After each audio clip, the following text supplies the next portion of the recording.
the former president and a few others in order to reach you. So Joy. He's very generous with us. also, I like to say one thing: we leave fast here, but you can also fast give some donation. It has been sponsored by Yeah. Tapas Prabhu, who doesn't have them. So Yeah. I don't need anything, but it's nice to cover or to get the mercy.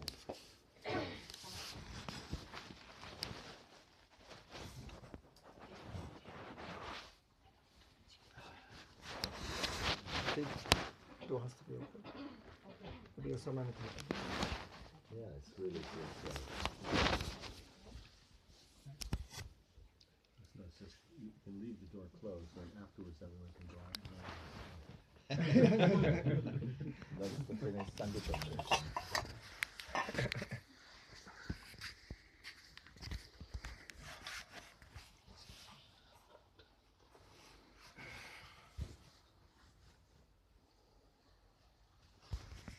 So the whole idea of the material world, then Krishna made, makes the creation, maintains it, so that the living entities can become Krishna conscious. Right? That's the whole idea. That we've already made the first mistake of not being Krishna conscious. So we've taken up the materialistic view. And so the material world's an opportunity to become Krishna conscious. Because there is no other purpose for the living entity. It's not that there's something else to do. We ourselves may have other ideas of what to do, but there isn't actually anything else to do for the living entity. So what brings us here then is this position where we separate the concept of Krishna and his energies. In the spiritual world, then, the energies are engaged in Krishna's service. There's no other concept.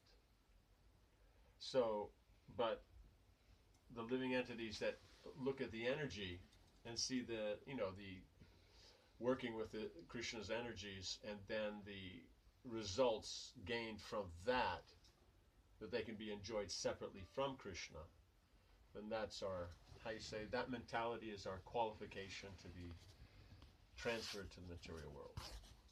Right? So we're all here, so we're all qualified. Right? So we're trying to bring out the aspect that it's about the primary aspect about Krishna.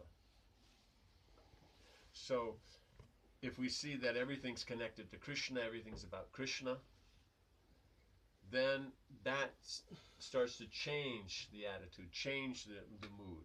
Instead of it being materialistic, now it's become spiritual.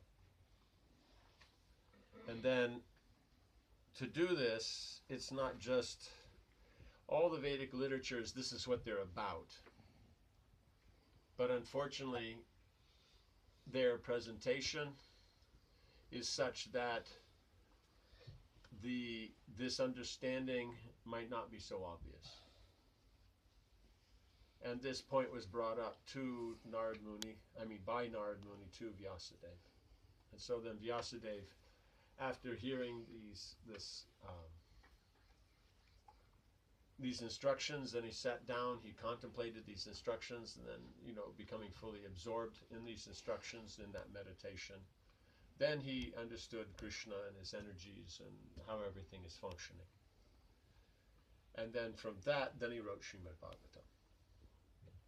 So the Srimad Bhagavatam means the Puranic literatures are already considered to be the fifth Veda, right? So the Puranas, the Itihasas means the 18 Puranas, and then the Itihasas are things like Mahabharata, Ramayana, all these stories that are talking about the Lord and the devotees.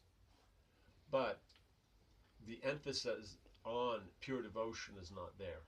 They mention pure devotion, but it won't repeatedly keep bringing it up. So this lack of repetition means people won't notice it. Right? Does that make sense? Yes. It's just like, you're trying to instruct someone, you tell them once, it means if they do it, great. But if not, it's repetition. So then the Bhagavatam, it's about that repetition. It's about that constant repetition. Every verse is about Krishna. Every syllable is about Krishna. So, and when we say syllable, we're not just, just exaggerating the point, which is also one of the ways to show what's important. But, where you emphasize, but literally, Jiva Goswami took the first verse of Srimad Bhagavatam and broke it down by syllable.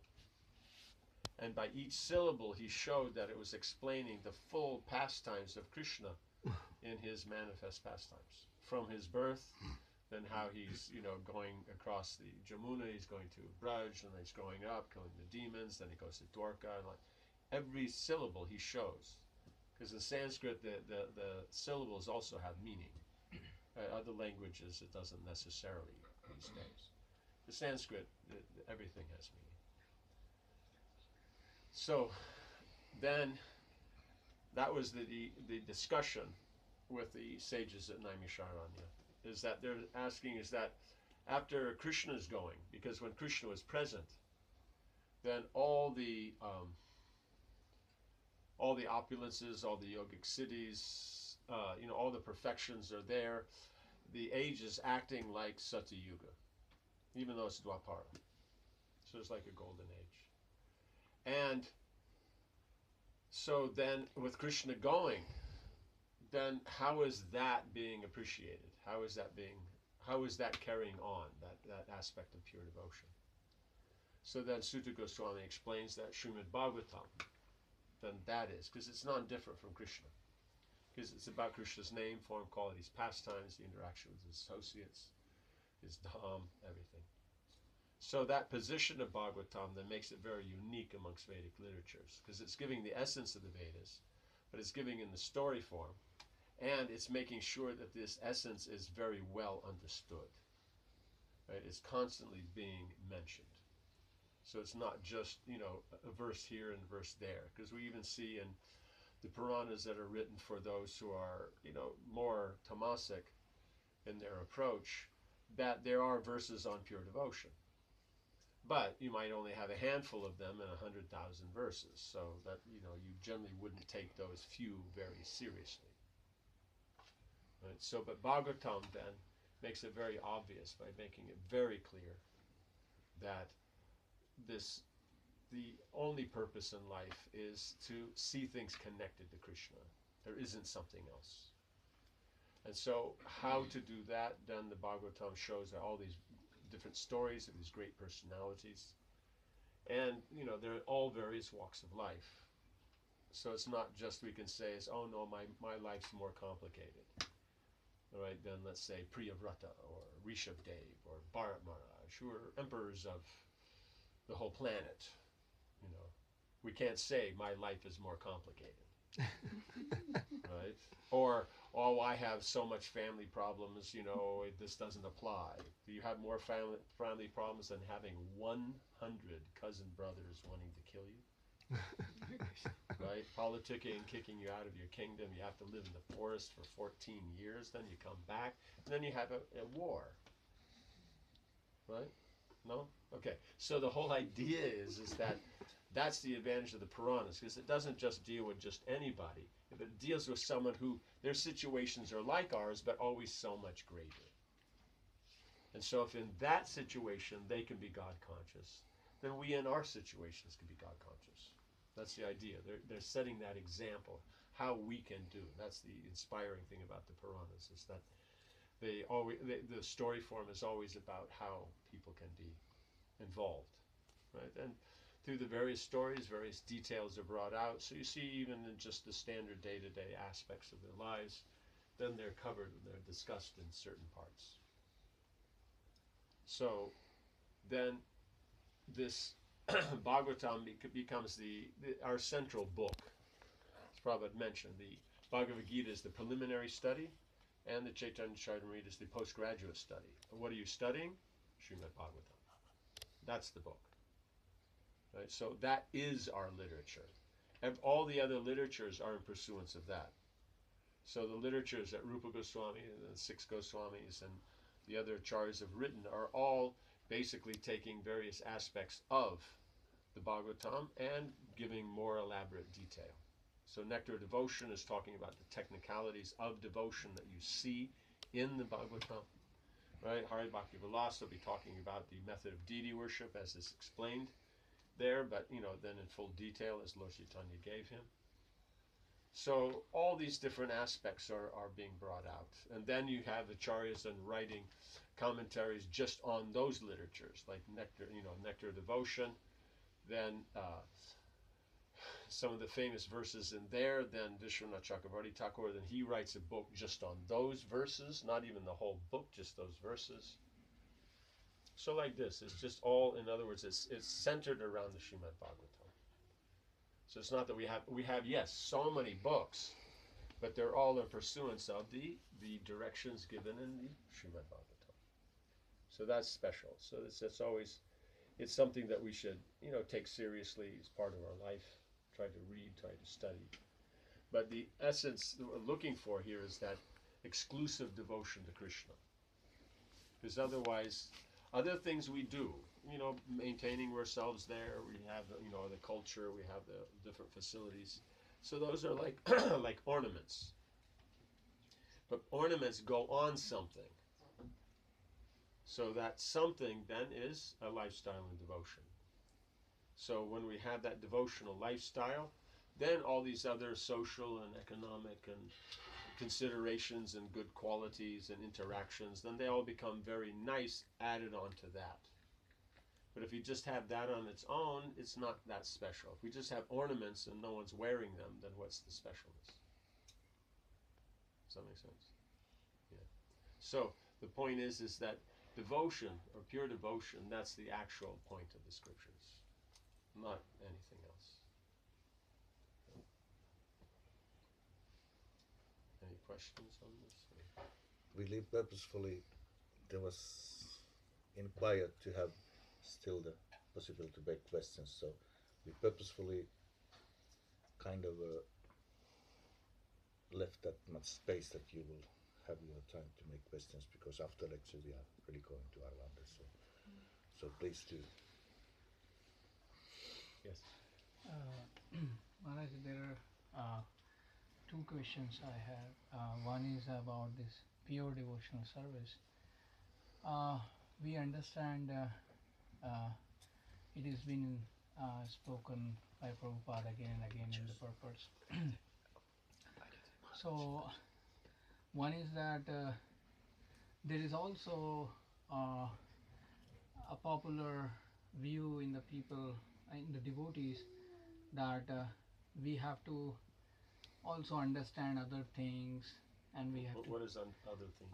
means we have to do all the responsibilities properly, and we have seen in the movement that there has been devotees who have dedicated themselves completely, but because of that they had some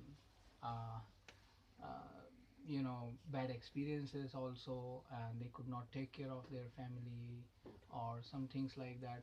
Right. So so that's exactly why let's say, how many did you get? Next door was 100,000. How many came here? The last year, the year before, all the refugees.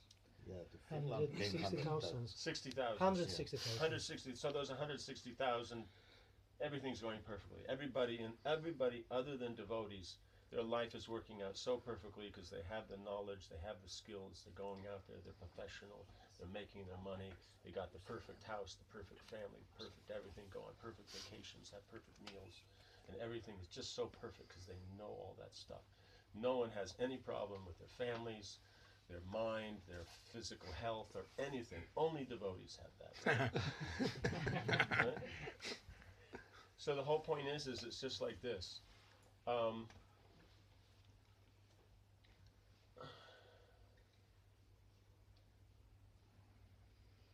Let's say you want to drive your car, okay? You want to get from point A to point B. Realistically, now everybody can drive, at least in theory, who has a car and has a license. How many of those people, how many people live here in Stockholm? 9 million. No, No. Stockholm. 1.5. 1.5 million. Sorry. Okay, 1.5 million. How many of those 1.5 million actually even have any idea of how the car actually runs? You know, with the carburetor and the pistons and the what do you call it, the spark plugs and the camshafts and the lifts like that and the different valves and all those things and the gears and how they're working and the differential and all. How many people have that understanding? Very few. 5%. Very few. 5%. Probably 5 people, maybe. 5%. 5% I can stretch it. Right? You know what I'm saying? But does the car work? Yes. Okay. Now, if you have more knowledge, it just means that, you know, the different things you can take advantage of. But it doesn't actually impact that much on your driving. Does that make sense? So, when an individual says, no, but you need to know all these things, what's the effect of those things? Means, what's the purpose? Okay, you have some knowledge, some worldly knowledge. What benefit do you get from that knowledge? Exactly. Right? Supposedly economic benefit. Right? Because the questions you mentioned were economic. Right? Okay. So, now, okay. But now, let's say we have that knowledge, and we perform our economic activities. And from those economic activities, we get money. Now what? Are we saying that everybody who has money is happy? Their life is going perfectly fine? In other words, studies have been done and there have been seen that there's a direct correlation to how much money you have is directly related to how happy you are, how nicely your family goes, how good your health is, how good your stability of your mind and emotions and everything, right? It's direct. People with more money, everything's fabulous, and the less money they have, it starts to fall apart, right? Isn't it? That's what studies have shown, yes? No. So that's the problem. How is that anything to do with reality? Right? Now, you need to have a job. You are gaining your knowledge in the area that your work in, because you can still only get a job in an area you can do, right? Does that make sense? You don't like math, you cannot be a nuclear physicist, right? Sorry, I don't want to, burst anybody's, bubble and their dream and, go like this. But you don't like math, nuclear physics is out. Does that make sense? Yeah, like that. So, you have to have that knowledge, but that knowledge is only gains something to maintain yourself, right? Does that make sense? So why put it on this equal or superior level? All it does is make your money to maintain yourself. Now you have to maintain yourself, otherwise how you'll practice Krishna consciousness. But to say my maintenance of myself is the epitome and the essence of life, then gently according to the scriptures, that's how a donkey thinks. Literally, that's what it means. Hogs, dogs, camels, and asses. Ass means donkey. That's their mentality. If I work hard, then that's how I'm going to be maintained. When Prabhupada points out, grass is growing on the side of the road, but the donkey works hard all day, so at the end of the day, they feed him some dry grass. But it's growing on the side of the road. You understand? So this idea that you put everything equal, then the problem is you see, first of all, what goes is one's Krishna consciousness will be affected. But two, the family will be affected. Because we put our career before our family, our friends, our relationships. So that's not even human. You know what I'm saying? So yes, you just want to get money, get something to eat, make snarky comments to everybody and growl at everybody around you and call yourself happy. Great, go for it. But, does that make sense? So one has to be able to judge the difference between things. If you can't tell the difference between things, how is that intelligence? If you can't tell the difference between, let's say, a hubcap and a potato, you're going to have a little problem at dinner. right? Unless you're using the hubcap for a plate. But then you still have to be able to tell what's the plate and what's the potato on the plate. Right? You have to use discrimination. So yes, you need to maintain yourself, but you're only maintaining yourself because of what? So you can work and so you can maintain yourself? I'm working hard to get money so I can eat, so I have the energy so I can work to get money so I can eat. That's the kind of intelligence we're talking about here. So we're not talking about very developed discrimination. The whole point is that yes, you have to maintain yourself. That's why Varna ashram is there. Varna means maintaining yourself. Ashram means what you're maintaining. Ashram is the spiritual, Varna is the social. You know what I'm saying? So that's part of Krishna consciousness. People live in the temple in the beginning because there is no community, there isn't anything.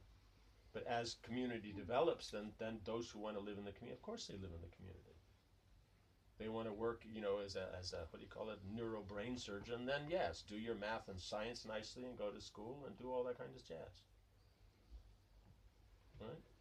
But the point is if all you are is a neurobrain surgeon, then whoopee. There's millions of them.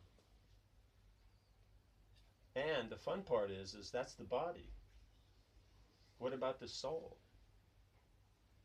So in other words, you need the knowledge to maintain the body and together. Okay, nice. Because that's all the more we're talking about. What about the science of maintaining the subtle body? The emotions, the feelings, the relationships, and all those things. Families and all. Is that known nicely? Then, on top of that, you have the soul. Yeah, there's some space here if you want to try to move forward a little bit. Get in here.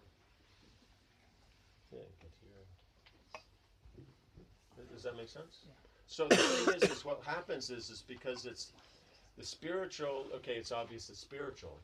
And then the other things that we're doing, then is material. Because maintaining the body is material. But if we maintain the body in connection with Krishna, then that's nice.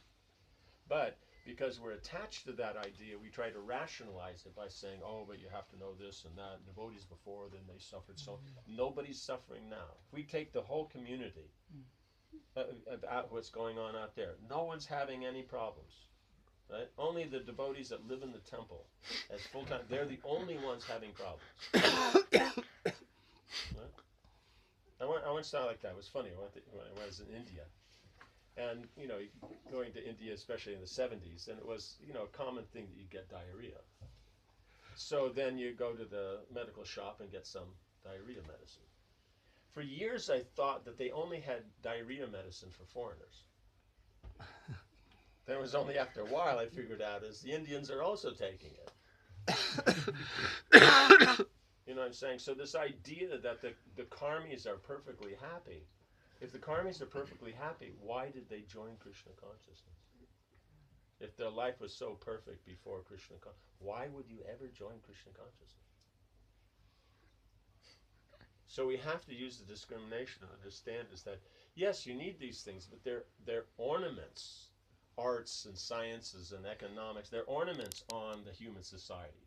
But they aren't human society. Human means atato brahma jigyasa, you're inquiring about the Supreme. Does that make sense?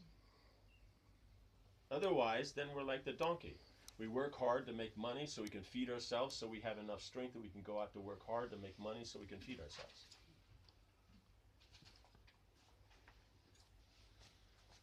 Right? Humans being supposed to do more than that. They're supposed to inquire about spiritual. They're supposed to inquire about these things. Right? That's then what we're supposed to do. So yes, you want to go out there and get a degree, do it. You want to get a job, do it. But don't say that to do this is more important or better than those who are doing more full-time service. Well, why do that? Right? It means, think about it. Do you ever hear, let's say, what's the denomination over here? SCK. Huh? SCK. Swedish krona. Not that denomination. I mean, the religious one. Some kind of Christian. The main is Protestantic. Protestants. Lutheran Christians. Lutherans. Okay.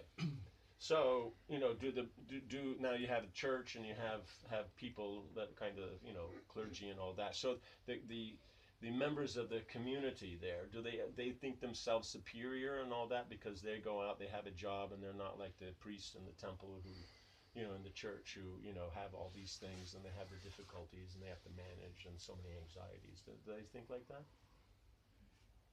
Right? No. You understand? Does that make sense? So the Muslims, do they think the imam is in a lesser position because they're a community and they're making money and they're it's all happening? Right? What about the Jews and their rabbis, or the Catholics and the Pope, or the bishops? In other words, no one thinks like that. So why should we think like that?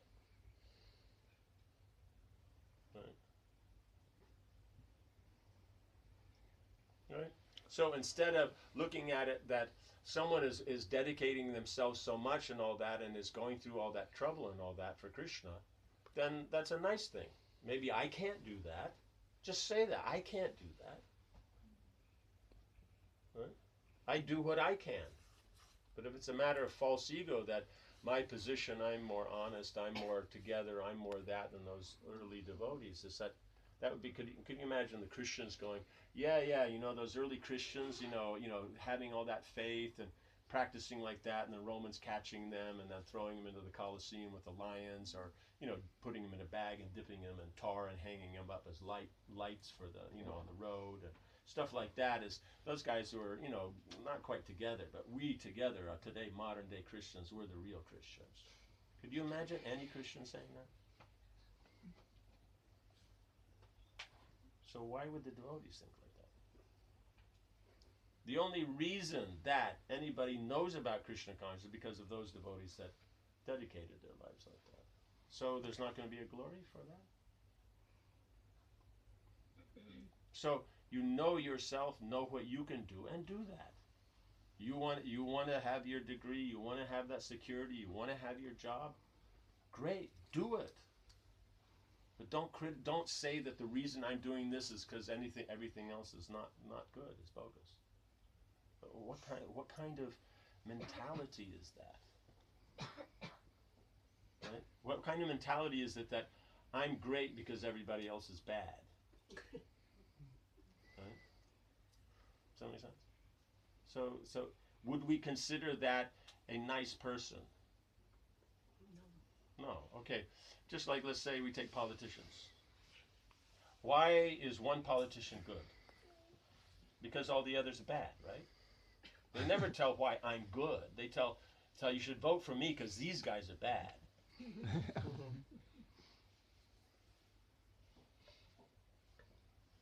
understand? And even they're getting their knowledge and going out there, how much are they making? Are they rich? Then? So if they want to focus on that, then why put it into that status? Otherwise, they don't make it in either world. You know what I'm saying? Why use that as a measurement? Why not be realistic in that for myself, for my mentality, my ability, I can do this much, and I Krishna, rather than, no, I'm fabulous and I'm great and everybody else is. You understand? Why not be simple, be humble?